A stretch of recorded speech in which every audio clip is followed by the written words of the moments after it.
మరి అదే తోకలు ఇప్పుడు తెలుగుదేశం వాళ్ళు వైఎస్ఆర్సీపీ కట్ చేశారని అనుకోవచ్చు. ఎందుకంటే ఇప్పుడు 11 సీట్లకే పడిపోయినాయి కదా, ఆ సిచ్యువేషన్ ఎందుకు వచ్చింది? 11 సీట్లకి తప్పింటే ఈ రోజు ఒకటే చెప్పారు జగన్మోహన్ రెడ్డి గారు. మొన్న కూడా ఆయన ఓడిపోయినటువంటి సందర్భంలో అక్క చెల్లెళ్ళమ్మకి ప్లస్ పిల్లలకి ప్రతి ఒక్కరికి కూడా నేను ఏం మేలు చేశానో వాళ్ళందరికీ తెలుసాను. మనం చంద్రబాబు నాయుడు 40 సంవత్సరాల ఇండస్ట్రీ అని చెప్పుకునేటువంటి చంద్రబాబు నాయుడు ఎన్ని అబద్ధాలైనా చెప్పి ఆయన పవర్ కావాలంటే ఎన్ని పార్టీలు అంతైనా కలుస్తాడు.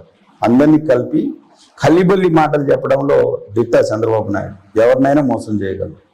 అట్ట ఈరోజు అన్ని పార్టీల్ని కలుపుకొని మేము ఇచ్చేటువంటి విషయాల్ని ఒకటి మేము ఫెయిల్యూర్ ఎక్కడ అయినామని చెప్పేసి మేము అనుకుంటున్నామంటే ప్రజలకి జగన్మోహన్ రెడ్డికి ఏం కావాలో చేశారు.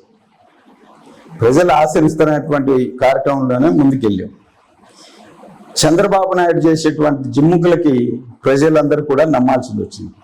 ఈరోజు 3 నెలలు కావస్తుంది, 47 రోజులు 55 రోజులు అయింది గవర్నమెంట్ వచ్చి. మీరు చెప్పినటువంటి విద్యా దీవెన కానీ లేదు, మీరు చెప్పినటువంటి ఇసుకది ఒకటి మాకు ఆ రోజు దూబుచ్చిగా చూసి మీరు చేశారు. జగన్మోహన్ రెడ్డి ఏదైతే చట్టం పెట్టి దాన్ని ఇసుకని 15,000కి అమ్మితే ఈరోజు మీరు 27,000కి అమ్ముతున్నారు. ఫ్రీ ఉచిత ఇసుక అన్నారు. ఎక్కడో చెప్పమనండి. ఇతని అన్ని చేసేటన్ని కార్యక్రమం కూడా ఏది చేసినా మోసపూరితంగా జనాల్ని నమ్మించి ఆయన పవర్లోకి రావటం, వచ్చిన తర్వాత ఆయన్ని మర్చిపోవటం. అంటే ఇప్పుడు ఇవన్నీ కూడా చేయకుండా పోవటానికి కారణాలు ఏంటి? నిన్నే చెప్తున్నాడు మళ్ళా జగన్మోహన్ రెడ్డి గారు అప్పులు చేసిపోయాడు, అందువల్ల మనం ఏమి ఇవ్వలేకపోతున్నాం, ముందుకు పోలేకపోతున్నాం, ఈ పథకాల మీద మీరు అందరూ కూడా ఆశ పెట్టుకోవద్దని చెప్పేటువంటి కలబలి మాటలు చెప్పేటువంటి ముఖ్యమంత్రి ఈరోజు మళ్ళీ చంద్రబాబు నాయుడు అయిపోయాడు. ఆయన ఏది చేసినా ఆ విధంగా మోసం చేసుకుంటూ పోవటం తప్ప ఈరోజు మేము 11 సీట్లకు పడిపోయాము. రేపు ప్రజలు చూస్తారు కదా నువ్వేం చేస్తున్నావు అనేది. గతంలో 11 సీట్లు తమిళనాడులో ఎన్జి రామచంద్ర చనిపోయిన తర్వాత జయలలిత పోటీ చేసింది, ఎన్జి రామచంద్ర గారి భార్య పోటీ చేసింది, కరుణానిధి గారు చేశారు. కానీ ఆ ఎన్నికల్లో కరుణానిధి గారికి 225 సీట్లు వచ్చాయి. అప్పుడు వచ్చినప్పుడు మళ్ళా అదే జయలలిత మళ్ళా ఎన్నికలకు పోయినప్పుడు 275 సీట్లు వచ్చాయి. అంటే ఒక్కసారి ఏదో 11 సీట్లకు వెళ్ళిపోగానే మా భవిష్యత్తు పోయిందనో రాజకీయాలు లేదనో పార్టీ ఉండదని అనుకోవడం తప్పు. ఈరోజు 40% మాకు ఓటింగ్ వచ్చిందంటే కారణం ఏంటి? జగన్మోహన్ రెడ్డి గారు చేసినట్టు కార్యక్రమాలే. మీరేదైతే ఏం చెప్పారు, వీళ్ళు 6 గ్యారెంటీలు చెప్పారు.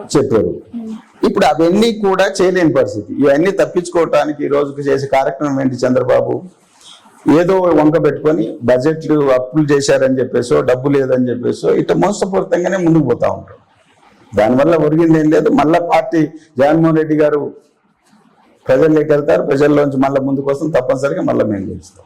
కాకపోతే ఇప్పుడు జరుగుతున్నటువంటి గవర్నమెంట్ వచ్చిన తర్వాత దాదాపు 32 మంది కార్యకర్తలు చనిపోయారు.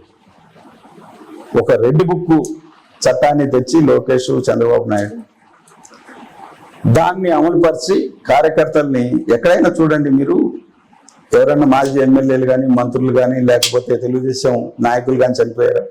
చనిపోయిందంతా కూడా అమాయకులు.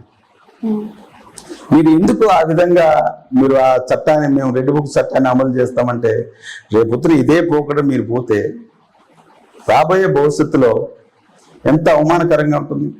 రేపొద్దున ఇదే కార్యకర్తలు వైఎస్ఆర్ కాంగ్రెస్ పార్టీ కార్యకర్తలు రేపు మళ్ళా వైఎస్ఆర్ కాంగ్రెస్ పార్టీ ప్రభుత్వం వస్తే వాళ్ళు తిరగబడితే మీరు ఎలా ఉంటారు? ఈ సాంప్రదాయాన్ని కొనసాగించకూడదు. సాంప్రదాయాన్ని ముగించుకొని మంచి సాంప్రదాయాన్ని మీరు ఏదైతే ప్రజలకు చేస్తా అన్నారో, ఏవైతే మీరు హామీలు ఇచ్చారో హామీలు ముందు తీసుకుపోయే విధంగా ఉండాలి. ఆ ముందు తీసుకెళ్ళగలిగితేనే భవిష్యత్తు ఉంటుంది మీకు. అవన్నీ వదిలిపెట్టి కష్టపూరితంగా రాజకీయ కార్యకర్తల మీద, వైఎస్ఆర్ కాంగ్రెస్ కార్యకర్తల మీద మీరు ఈ విధంగా కక్షి కార్యక్రమాలు తీసుకోవడం సరైనది కాదు, ఇది పద్ధతి కూడా కాదు. కానీ అంటే మీరు నేర్పించిన బాటలోనే మేము కూడా నడుస్తున్నాం అని టీడీపీ వాళ్ళు కూడా అంటున్నారు. మీరు నేర్పించిన మాట తీరే, మీరు నేర్పించిన ఏమంటారు కన్నింగ్ రాజకీయాలని చెప్పి కూడా అంటున్నారు. బట్ ఇది ఎలా చూడొచ్చు అసలు ఏపీ రాజకీయాలు ఇంత దారుణంగా తయారవడానికి మీరు గతంలో చూశారు, రాజశేఖర రెడ్డి గారు ముఖ్యమంత్రి అయిన తర్వాత ఏ తెలుగుదేశం కార్యకర్తనన్నా చంపారా? ఏ తెలుగుదేశం కార్యకర్తనన్నా విమర్శించారా? జైల్లో పెట్టారా? లేదు. మీరు జగన్మోహన్ రెడ్డి గారిని జైల్లో పెట్టించింది మీరు. కాంగ్రెస్ పార్టీ ఎప్పుడైతే అవమానించబడిందో, రాజశేఖర రెడ్డి గారు చనిపోయిన తర్వాత ఓదార్పు యాత్ర చేస్తానని పోయేటప్పుడు మీరు ఆయన మీద కేసులు పెట్టి 16 నెలలు జైల్లో పెట్టారు. ఎవరు ఈ సంస్కృతిని తెచ్చారు? ఎవరు దీన్ని ముందుకు తీసుకెళ్తున్నారు? మీరు మొదలుపెట్టి ఈరోజు వైఎస్ఆర్ కాంగ్రెస్ మీద బురద చట్టం కరెక్ట్ అయింది కాదు కదా. మీరు ఆ సాంప్రదాయాన్ని కొనసాగించినంతసేపు వైఎస్ఆర్ కాంగ్రెస్ కార్యకర్తలు కూడా ఊరుకుంటారు కదా. జగన్మోహన్ రెడ్డి గారు ఏం చేయరు. మీరు చేసేటువంటి కార్యక్రమం ఇంత ఘోరంగా అవమానించడం, కొట్టడం, చంపడం మీరు చూశారు. నిన్న నర్సాపేటలో నడి రోడ్డున కత్తి తీసుకొని నరుకుతూ ఉంటే ప్రపంచంలో చూస్తున్నటువంటి ఆ విధంగా చూస్తున్నటువంటి కార్యకర్తల్ని ఊరుకుంటారా? ఈ సంస్కృతి ఇప్పటికైనా చంద్రబాబు నాయుడు ఆయన దృష్టి మళ్ళించి సంక్షేమ పథకాల మీద, ప్రజల మేలు మీద ఉంటే బాగుంటుంది.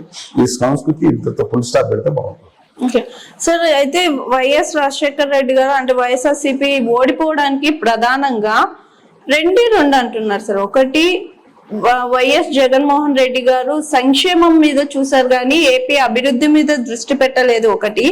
రెండు, అక్కడున్న మంత్రులు కానీ ఎమ్మెల్యేలు కానీ వాళ్ళు మాట్లాడే తీరు ఒక భయంకరంగా ఒక భూత పురాణంతో మాట్లాడడం స్టార్ట్ చేస్తారు. ఇది చూసి ఈ రెండు ఇంకా కొన్ని ఉన్నాయనుకోండి, మెయిన్ ప్రధానంగా అయితే ఈ రెండు కారణాలు చూపించారు ఏపీ ప్రజలు, అందుకనే ఓడిపోయినారు. మెయిన్ ప్రధాన కారణం అయితే సంక్షేమం చూసారా, అభివృద్ధి చూడలేదు అన్నారు. దాని మీద ఏమంటారు? సంక్షేమం ఏ విధంగా జరిగిందో, మేము చేసినటువంటి ఏ మంచి కార్యక్రమాలు ఉన్నాయో కొంత జనాల్లోకి తీసుకుపోవటంలో వెనుకబడ్డాం. ఏ విధంగా అంటే ఈరోజు దాదాపు 4 పోర్టులు నిర్మించారు జగన్మోహన్ రెడ్డి గారు. రామాయణపట్నం పోర్ట్, కృష్ణపట్నం పోర్ట్, శ్రీకాకుళంలో ఒకటి. ఇలాగా ఈ పోర్టులన్నీ కూడా అభివృద్ధి చెందింది వైఎస్ఆర్ కాంగ్రెస్ పార్టీ వచ్చిన తర్వాతనే. పరిశ్రమలు కూడా వచ్చాయి.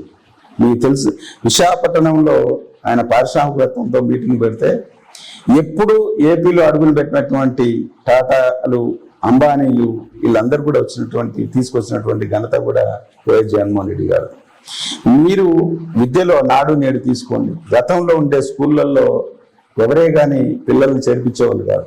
ఈ గవర్నమెంట్ స్కూల్ అంటే మా పిల్లల భవిష్యత్తు నాశనం అవుతున్నటువంటి విధంగా ఆ రోజు చంద్రబాబు నాయుడు కోఆపరేటివ్ సంబంధించినటువంటి నారాయణ చైతన్య లాంటి సంస్థలను తీసుకొచ్చి నాశనం చేసినటువంటి వ్యక్తి.